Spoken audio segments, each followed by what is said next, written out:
What is the most interesting thing, or the most, you use the word interesting a lot, or fascinating? What is the most fascinating thing that we haven't talked about? I think to me, the most fascinating thing is, other than for intermittent fasting, because a lot of the stuff we thought about it was wrong. In fact, the opposite. But the most interesting thing I think is in the field of type 2 diabetes, because it's such an important disease. If you look at the number of people being affected with type 2 diabetes, it's skyrocketing. So we had, since the 1970s, an increase in obesity.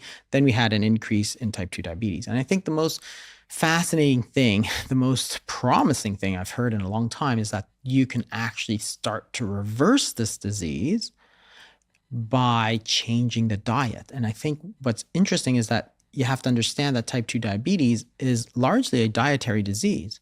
And so we treated it with drugs for a long time. And if you give drugs to a dietary disease, well, you're never going to fix it because you haven't identified the core problem and fixed it. You need to change the diet to fix that dietary problem, then the disease goes away.